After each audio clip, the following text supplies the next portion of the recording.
I think the title of this vlog is gonna be the one where coloring took over my life. Love being an old lady.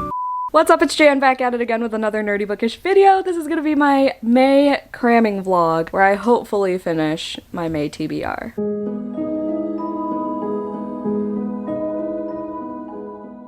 Hi everyone, I'm engaged!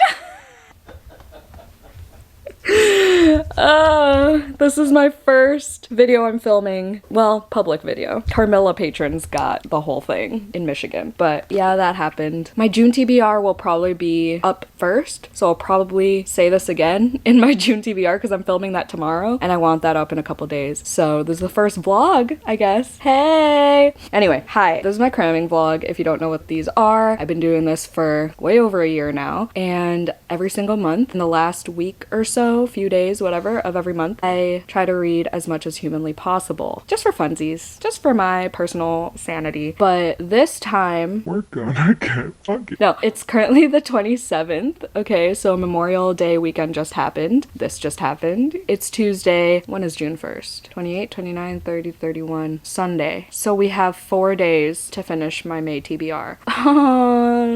Probably won't happen, but we're gonna sure as hell try. I will tell y'all what is left on my May TBR later because I'm running late for work, but whatever. But I will tell you that I'm starting this vlog off with The Fair Kind. This is a very short YA fantasy that I was asked to review. So even though it's not on my May TBR, I will finish this hopefully early tomorrow because I do have a live show tonight for Sleep When I'm Dead book club for the book Famous Last Words by Gillian McAllister, which I finished yesterday and that was on my May TBR. So yay me. But yeah, this has Faye is all I know and the cover's cute, so I'm excited to see if I like this. Haven't heard anybody talk about this. It is on Kindle Unlimited, so I'll be starting with this. I'm also going to try to finish this very soon. This is The Dead Cattail Assassins by P. Jelly Clark. I started it yesterday. I'm like 10 pages in. It is a library book. I've had it forever. I gotta finish it and return it. This was on my May TBR because I chose it from the Immortal Vampwreck Vessel, which is my Patreon TBR jar. I'm behind. I still have The Sword of Kaigan, which was another pick from that jar. It's also on my May TBR. So that's gonna hopefully be in this vlog. I still have like 400 pages left of that book, but whatever. We're gonna start with the shorty patorties today. Okay? That's all for now. Hope you enjoyed this vlog. I'm not gonna drag this intro any longer. Thank you for all the kind messages and comments and everything congratulating me, congratulating us. I'm a fiance. Isn't that crazy? Isn't that crazy? I know y'all saw it coming, but I didn't this weekend. I did not. Okay, that's my cue to go. So, toodaloo, buckaroos!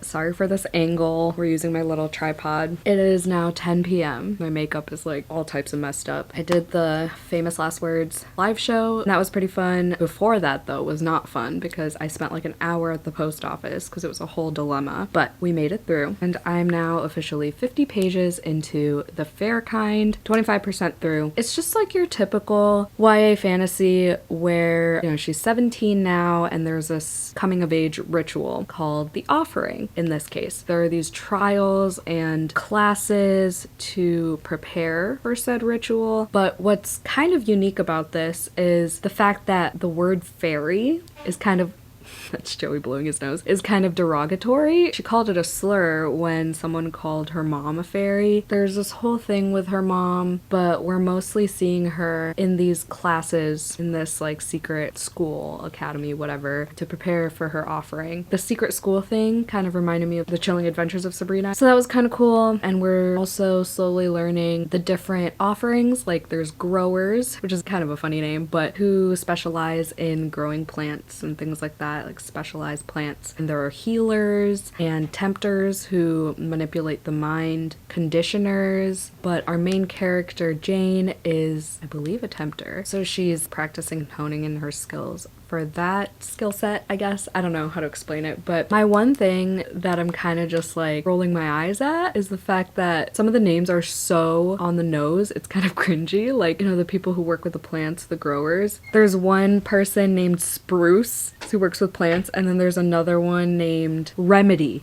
and she's a healer. Like, that's so on the nose, and I kind of don't like that. Those are my only thoughts so far, 50 pages in. I'm hoping to finish this first thing in the morning tomorrow. I'm still gonna read more because I do have the day off tomorrow, so we're gonna get a lot done, a lot of laundry put away, a lot of editing done, get a video up, get my ring resized, hopefully. Gonna be a busy day. Oh, I'm gonna sprint with KK, catch her up on everything because she caught me up when she got engaged.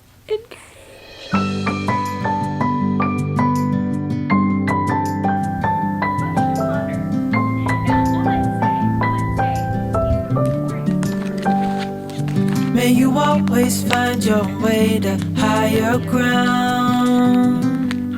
May you always keep your head held up high.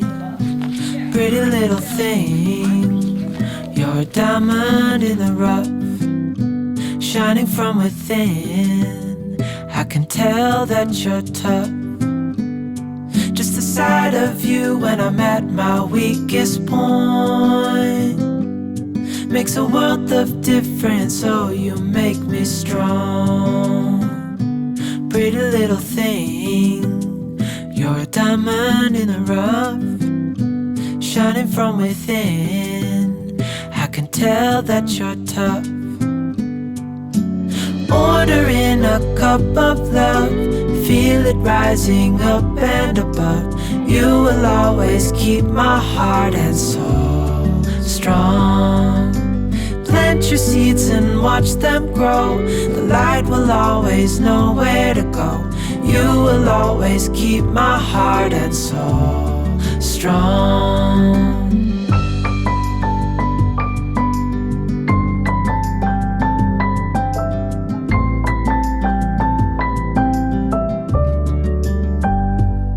You're the first thing in the morning and the last. Baby, you're my future and you are my past. Pretty little thing, you're a diamond in the rough, shining from within. I can tell that you're tough. Ordering a cup of love, feel it rising up and above. You will always keep my heart and soul strong.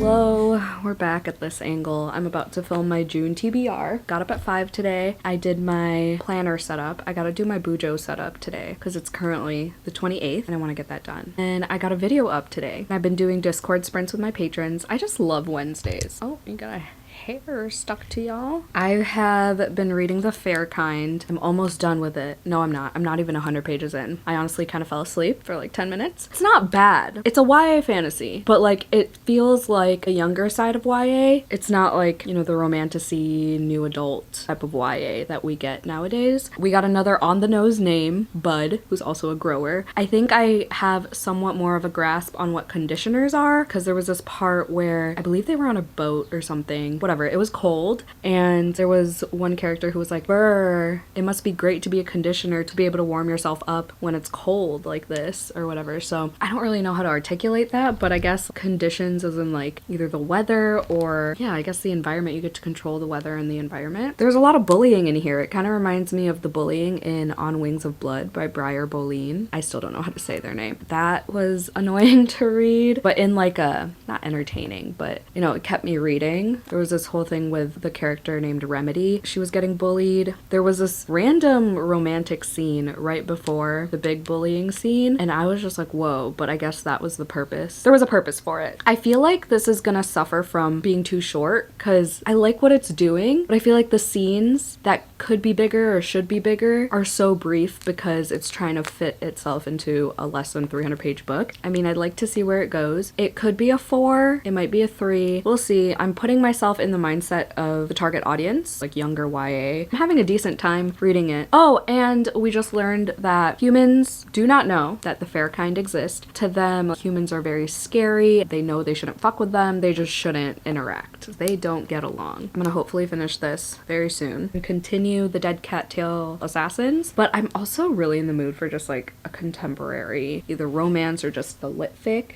but I don't believe I have any. I mean, the closest is a horror, which is When the Wolf Comes Home. So I might continue that. It's on my May TBR, or I'll just like completely derail from my TBR, but that's not the point of this video. I have a lot of fantasies left on my TBR, go figure. Oh, I have Vera Wong. That could be fun. Maybe I'll do that. I kind of want to have something in between the fantasies, but also want to finish Dead Cattail Assassins already. I'm not far into that at all, and I don't know anything about it other than the cats are very much dead, but they don't have tails and they're not actually cats. That's the blurb on the back. That's the blurb in like the prologue or whatever, or right at the beginning of the book. Beats me. Let me do more things. Oh, also, I'm wearing my merch. I did drop 2 new designs. You could order them whenever, but they ship out every 2 weeks. I have one that says live, laugh, leave to read a book. Another one that says I have big plans, and then just like girls reading and books around the words. My merch store is always linked down below.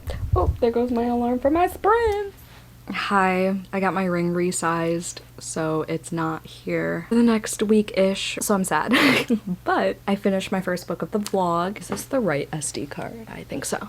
I almost just pushed out my glasses that I'm not wearing. I'm gonna give this a low 3 stars. I think if you're a beginner fantasy reader, this is perfect. I always thought of myself as a beginner fantasy reader, but now that I've read The Poppy War and I'm understanding the Sword of Kaigen, and I've read The Final Strife, and I'm getting more and more into the chunkier fantasies and the more complex worlds and everything, I feel like I'm a little above a beginner fantasy reader now. This is definitely for the younger side of YA, but at the same time, there are bits of the romance that were a little bit more mature than the younger side of YA, but I mean, it's not like steamy or anything. It's definitely like fade to black. But my biggest thing as to why, okay, let me go with the positives. I was not aware that this was gonna have a ranch yeehaw setting. There were so many horses and just like ranch life. Like she was milking a cow at one point, and I love that. I love that. Although I wasn't expecting to be in the real world so much, we were in the real world 60-70% of the book, and we never went back to the fantasy realm. But it's book 1, apparently, which I'm glad about because, like I said, this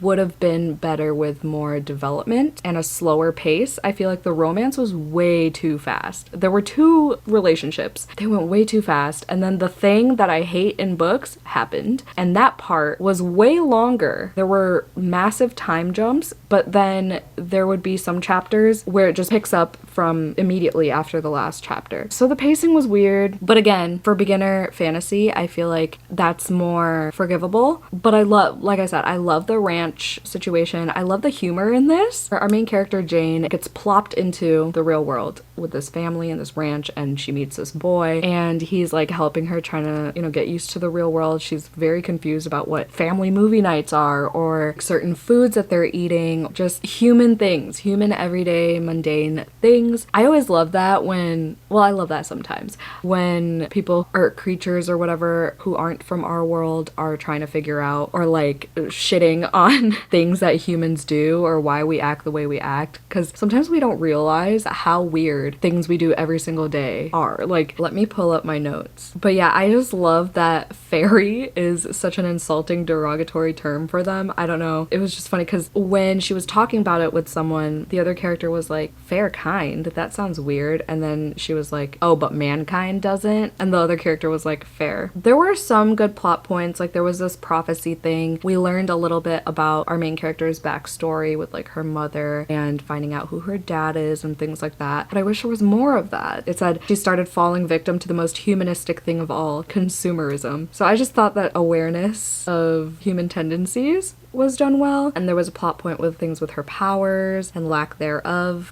There was one line that was like, they stretched their holiday across the entire month of December, because she was talking about how humans don't celebrate winter solstice as one big feast. Instead, they celebrate all month, even bleeding into some of November and January. That's probably why so many of them are, well, on the heavy side. Hello, America. Oh, and she didn't know what an arcade was. The way it was spelled was just like capital R dash cade. She was just like figuring a lot of things out. And there were a couple quotes that I liked about love as well. The family movie night, she's like, I still don't fully understand the appeal of watching other humans I've never met on a shiny black screen. Those are some examples of her making fun of the human world, or just like not being used to it and just innocently thinking these things. I thought that was fun to read. This was just an overall fun book. I think the humor was my favorite part of it, to be honest, which I was not expecting whatsoever. I just wish we were in the fantasy world more. I'm sure in later books, I don't know if this is a duology or what, but in later books, I'm sure we'll go back at some point and learn more about the magic and everything. The magic system is cool with the tempters, healers, conditioners, like all the different offerings. I thought that was cool, and it wasn't complex. Like I said, beginner fantasy, so that was nice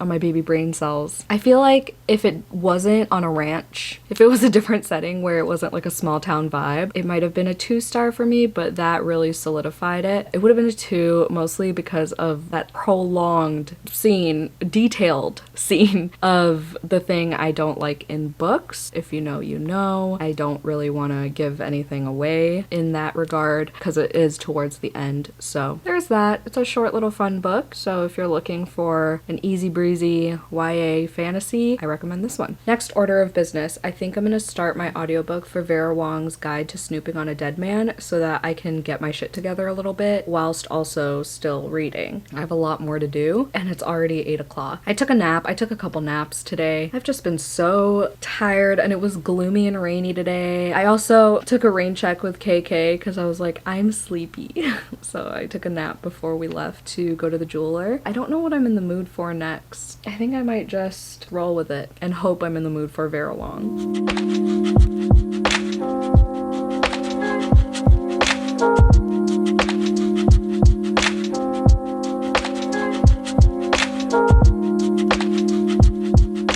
Hello, people of YouTube. It is like, I don't know, probably almost 10 p.m. Currently Thursday, the 29th. So we only have a couple days left, and I have only finished one book in this vlog, and it wasn't even on my May TBR, but it was a review request, so did that. Almost done with Vera Wong though, like more than halfway through. I'm really liking it. I don't think it's gonna be 5 stars just because the first one was such a strong 5 stars and this one doesn't have the same found family feel, at least not yet. Also, this one has a lot of social media influencer stuff, and y'all know I hate that in books, but Vera Wong makes it entertaining because it's her trying to figure out social media and navigate the platforms and learning all the terms and slang and all that stuff, so that's funny. I mean, she is just a freaking hoot. Like, her character is just everything. There's a scene that I just read where she gets drunk that was so funny, and then it was followed by something pretty intense, so it's a roller coaster for sure. I believe we've met all the characters we needed to meet. There are some suspicions going around. It's a very omniscient narration, but at the same time, omniscient means like it's an all-knowing narrator. So yeah, there are POVs where it hints at like, oh shit, this character has some guilt, but it doesn't tell you what they're guilty of, or, you know, what they did to get them in certain situations, get them feeling certain ways, and getting them involved in this mess of a potential murder. I mean, I'll probably keep it on my shelves just because Vera Wong is just so near and dear to my heart at this point that it'd feel wrong to get rid of this book because it is really entertaining. I definitely recommend the audiobook. It's been so fun coloring and doing chores. I just did the dishes. They do a Chinese accent for Vera Wong, and obviously I'm not Chinese, but the Asian culture of it all, it's so relatable at times. That's what makes it so entertaining for me as well. But yeah, she's just, you know, fully aware that she's just an amateur sleuth. She keeps reiterating the fact that she's a Chinese mom. There is some found family in here, here. There are 2 children that we meet and interact with. Well, Vera interacts with. It's all right. Sometimes it feels like it's trying a little bit too hard. Like it doesn't feel as organic as the first one. I would love to reread the first one eventually because I read that from the library and then I got it as a gift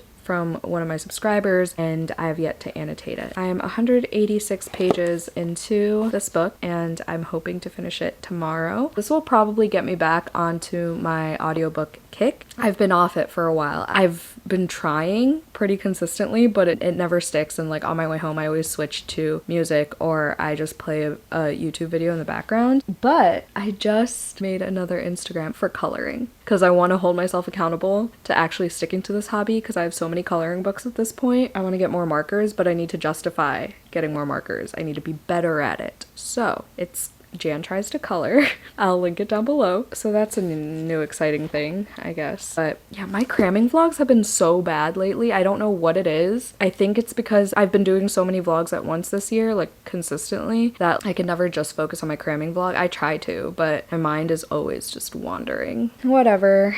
Hopefully I can get at least 3 books in this vlog as usual. Last year, some of my cramming vlogs, a lot of my cramming vlogs were like 5 to 9 books in a week. So this is kind of weak, but whatever, it's fine. On Saturday, we are going to, Saturday is the last day of this vlog, and we're gonna end the vlog with, well, not end it, but on that day, we're gonna go to a grand opening of a new romance bookstore around me. I'm so excited. It's called Pink Couch Books. I'm so bloody excited. It's gonna be so cute. It's closer to my job than my apartment, but it's closer than the other romance bookshop that I have gone to before several times in vlogs, so I'm excited. That is all. I will talk to y'all tomorrow when I finish Vera Wong's Guide to Snooping on a Dead Man. I really don't understand the parentheses. It's trying to be quirky. I don't know. I don't know. Good night. Hi, good morning. I hate my hair today. I don't know what's happening. I was supposed to leave for work 5 minutes ago. Y'all know the drill. I'm gonna update my vlog instead. I forgot to talk about When the Wolf Comes Home because I did read a solid like 50 pages yesterday during the day, during my lunch break and stuff. It took a turn. We found out what is happening. I hope there's more happening because I hate books that reveal something in the middle and then just like roll with it and there are no reveals left until the end. I guess it's interesting. There are just so many words on the pages. The font is so small, so I'm dragging ass, but I'm 120 pages in. I'm hoping to finish it, but every time I say that about a book, I never finish it. I will for sure finish Vera Wong tonight because I have some more coloring to do, my dudes. I think I have like maybe 2 hours left of the audiobook, so that should be easy peasy lemon squeezy. We have my Lair Lounge night with Patreon tonight. We're watching Raya and the Last Dragon. I'm so excited. It sounds so cute. But yeah, that's at 8, so I have a little bit of time to do things before that. That's all. I just wanted to say we got to the first, could there be multiple climaxes in a book? I don't know. The first thing was revealed in terms of letting the reader know what's going on. I'm gonna go get coffee. I'm gonna go to work. It's Friday finally, so woo! Hi, my back hurts. It's 7 o'clock. I just got home like 30 minutes ago. I went to Michael's and I fear that's gonna be the new place that my bank account should be afraid of. I'll show you what I bought. Well, one thing I bought because the other stuff is in the living room. But I got this super cute sticker book, which is perfect because I was thinking of starting my bullet journal for June tonight at some point, hopefully. Oh my god. And I needed a theme. I couldn't think of a theme, so what better way to think of a theme than with a new sticker book, or a new set of stickers, am I right? And I will use the shit out of these because I'm obsessed with the creepy, cute aesthetic, like cute spooky. Sometimes you're just in the mood for a little pastel spookiness. I got this, I got some clearance acrylic markers, just to try them out before I get a bigger pack. They had Ohuhu markers, but I wanted to get like a smaller set with like more stark colors, like a stark red, but they didn't have any. They only had like pastels and skin tones, and then they had like the 120 pack. I think for my birthday, I'm gonna get myself a larger pack so I have more variety and everything, but for now, we can do it for the next month or so with just what I have. And then I picked up meds from my mom's house, and I picked up meds from CVS. Love being an old lady. I also have a mini library haul. I got The Sirens by Amelia Hart, who is the author of Wayward. I hated Wayward. I gave it a 2. I think objectively, if I didn't mind the pregnancy trope, everyone was getting pregnant in that book. So that's why I gave it a 2, and it just like dragged for me. But this is too pretty to pass up, and I have been gravitating more towards watery books, which has never been a thing in the past other than with like Sing Me to Sleep and Daughter of the Pirate King. We're gonna try this out. It does have short chapters. And then I got The Manor of Dreams by Christina Lee. This was recommended to me by one of my vampies, Amanda. It's technically for the Immortal Vamprek vessel. Oh, he's right there. That was perfect. Look at me go. It sounded too good to not just get from the library now. There's something about this cover that I don't really like, but at the same time, it has like a shimmer to it, so I kind of love it. But I think it's like a gothic haunted house ghost story with a splash of commentary on immigration. I would have purchased this, but it involves a former Hollywood starlet, and I just don't know if I'm gonna be able to get behind that after reading Great Big Beautiful Life. And anything with Hollywood stuff like that, I feel like I'm always gonna compare to Seven Husbands of Evelyn Hugo, and it's just gonna pale in comparison. But who knows? It's by an Asian author. Maybe this is gonna be more relatable for me. We'll see. I hope I love that one. I must continue my library books vlog in the beginning of June, because it's been way too long. I started that beginning of April. I will continue. My last little update is that I finished Vera Wong's Guide to Snooping on a Dead Man. Finally. I'm giving it 4 stars, like a strong 4. It took a dark turn, like a super dark turn that I was not expecting. However, this was a lot more plot driven than character driven, although this did have that found family aspect, like I said, from several angles as well. Like it followed the same format as the first one. You know, there's this amateur elderly sleuth, Vera Wong, and then she meets a bunch of people along the way, and they eventually all come together. There's this silly, lighthearted tone because of her trying to figure out social media and all the slang, and then going to parties and hanging out with all these youngsters, and then her just sprinkling her elderly wisdom everywhere, but also being inaccurate a lot of the time, and it's just entertaining and funny. And a few characters from the first book popped up. It was cute because when they would make their cameos, they'd be like, oh yeah, Vera will have your back. She saved my life, and blah, blah, blah, blah. And you just feel so much more connected to those characters from book 1. I do highly recommend reading them in order, despite them being 2 completely separate murder mysteries. Like I said, even though there was a big thing about social media in this and being online, I think it was still well done, especially because the perspective we get from the social media influencer, she really touches upon what it's like to be online, like putting your personality and everything you have out there, and also it touches on how much you can fake for the internet, what you could do to appear like your life is as good as you want it to be. But mostly what I related to was how she was like, how am I supposed to influence people if I don't even know what I'm doing with my life? Like, she just felt lost at some points whilst, you know, doing all these things for different brands and companies and whatever. And you get that sometimes. It's like, there comes a point if you're online and you know, take sponsorships and whatever, there comes a point where you have to say no to some brands because of your bandwidth, and you have to like balance out the worth of the compensation versus the work and effort that it takes. You have to negotiate at some points. But then there are also some brands that you will do things for free for. Hopefully not too many, because your work is worth every penny.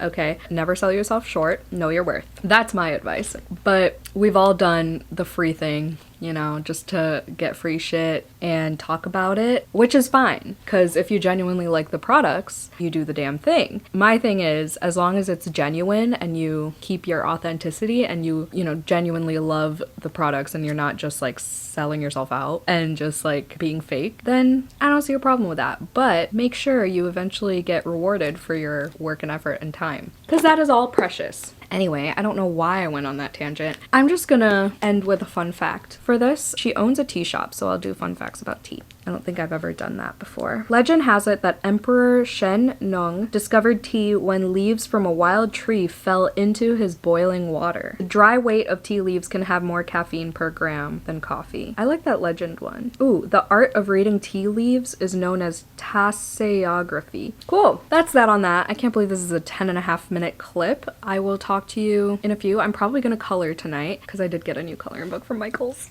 It's like a retro-y thing, and I'm so excited because it has thicker paper. I'm so excited to do the blending things because it's It's fun. Probably listen to the Dead Cat Tail Assassins, but in terms of my physical read, I will be continuing When the Wolf Comes Home. It's weird because there was a scene that took place in Target in that book and then also in this book at the same time. It was weird. But yeah, I'm still liking When the Wolf Comes Home. I'm hoping to make some progress in The Sword of Kaigen as well. That's also in my May TBR, but that means I would have to finish it by tomorrow, and that was the goal, but I still have like 400 something pages left, so I don't know. I have to eat dinner because we have our movie night at 8 p.m. So I'm gonna go and I'll talk to you later.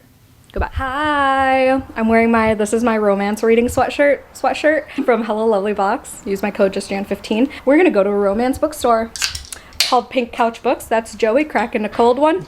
By a cold one, we mean a rock star because he doesn't drink. We went to a thrift store and I got the Paper Palace for 99 cents, but it was 99 cents. And we're joining the not the bandwagon. What would you call that? Like a movement. The movement of buying physical media. And I got Corpse Bride because obviously, and then I couldn't find Sleepless in Seattle, but I did get the other two in the triple threat of Meg Ryan. We got The Mummy, which we both never watched. Honestly, why did I want to watch this? Because I want to read What the River Knows, that duology, which is a lot of Mummy vibes. I need to be in the know. What's interesting here? The Hangover. Sealed. The Sandlot. These are all $1.99. Benchwarmers. Benchwarmers, Shawshank Redemption, Pearl Harbor, Planes, Trains, and Automobiles, and Crash. I don't know if anybody's seen that, but that's a I've never seen it. movie. So yeah, that's our little haul. I got the Paper Palace, like I said, for 99 cents. I found a book that I bought in Tennessee, Vince and Joy by Lisa Jewell. Bought that for full price, found it for 99 cents. Didn't buy it, obviously, but I was mad because have I read it yet? No. But it's okay, it has a sentimental value of Tennessee, okay? But it was like pristine condition at the thrift store. Anyway, we're gonna go to Pink Couch Books. I'm gonna bring y'all with. I'm so excited. I don't know what I'm gonna be looking for, but let's do it. I'm gonna drive. Wish us luck. When we wake, hear the birds and see the sun. Side by side our fears are done. Oh, the good times just begun.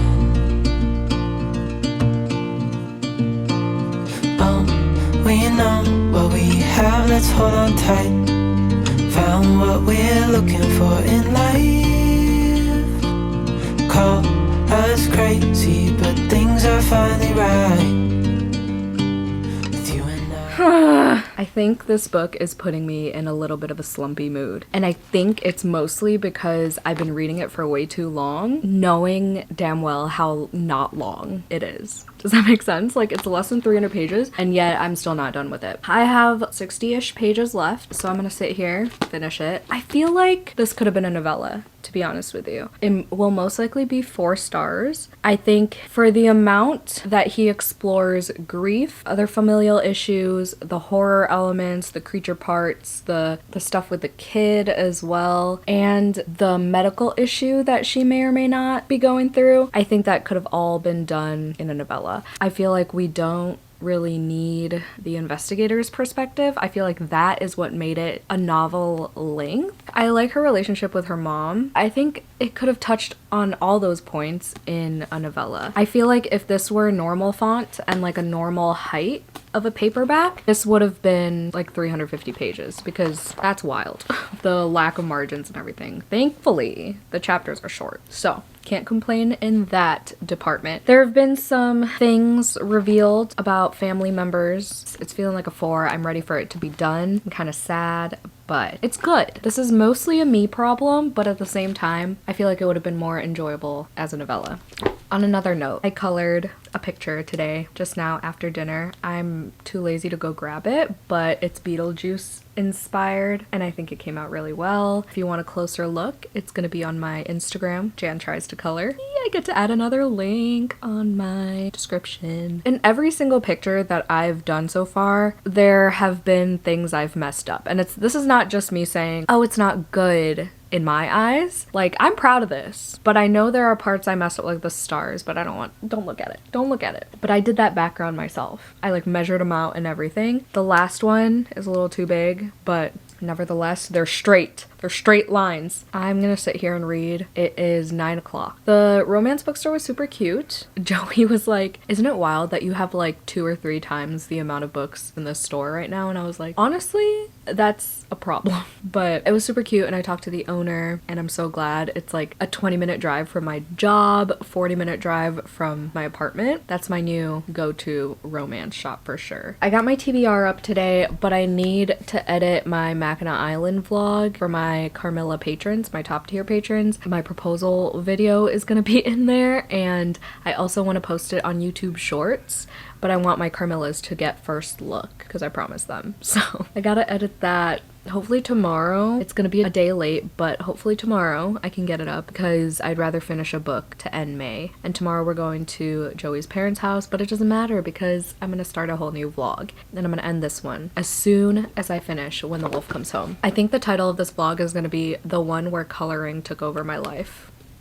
Next month, my goal for my cramming vlog is to read more than 3 books because it's been a couple months since I've done that. My May TBR was a failure. After this, however, I would only have 4 left on the TBR. So that's not horrible. One of them is still the Sword of Kaigen though, so that's kind of horrible, but eventually, okay? Don't come after me. Hello, happy June 1st, happy Pride Month. I'm ending the vlog, I promise. I tried so hard to finish When the Wolf Comes Home last night, and I failed. But it's like not even 9 o'clock in the morning, and I finished the last 22 pages I had. And oh my god, this was devastating. The ending was wild. The whole book was wild. My statement still stands when I said this could have been a novella. I feel like if it ended at that one devastating moment, that would have been a perfect ending to a novella. But this had a part 4, which was the last 20-ish pages, and it felt like an epilogue type of section. But yeah, if it ended like right before part 4 started, that would have been the perfect ending to a novella. Like I just said, why did I just repeat myself? I don't know. But I'm gonna give it a strong 4 stars. I think if I were able to read it in just a couple sittings, I understand this is fully my fault, but I feel like if it captivated me enough to just like not want to put it down, not want to read other books, that would have been a 5-star, but that wasn't the case. With that being said, it was a really good story. It was a good progression of events. I don't want to say it was too long because it's not long at all. It just had a lot of parts that could have been taken out, I feel like. Like I said, the POV of the detective, I feel like we didn't really need to get the essence of the story. That just kind of made it more riveting in some scenes. I liked our main character. I liked the different layers she had to her and like how she warmed up to the kid, went on this journey and figured things out on her own. I think she did a really good job being a main character. But yeah, I will still read more from Nat Cassidy. This was a hit compared to like Rest Stop, at least. We'll see how I feel about Nestlings, but I'm gonna do a fun fact on weasels. I know, y'all thought I was gonna do a fun fact on wolves, huh? No, weasels. And if you know, you know. Weasels were a prominent part of the book at one point. So I spelled weasels wrong. Okay. Similar to skunks, weasels can release a foul-smelling spray to defend themselves. I did not know that. They often stash excess food in burrows near their den, acting as a natural refrigerator. So they're like a combination of a ferret, a skunk, and a squirrel. They're also known for their weasel war dance, a playful display involving excited darting and flopping. Oh yeah, like those kids' toys that just like flop around. They have a high metabolic rate and can consume up to 40% of their body weight daily. Huh, that's insane. They're kind of cute. They're kind of cute. They look like a ferret, but their behaviors are like a squirrel and a skunk. That's so funny. Okay, that is everything. I only finished 3 books in this vlog. Like I said, the June cramming vlog, I'm going to do better. That's going to be my sole mission for this month. If you made it to the end of this video, let's put the wolf emoji in the comments down below. Thank you so much for watching. Hope you had a great reading month. Hope you had a 5-star day. Don't forget to do some self-care, and I'll see you in my next video. Bye!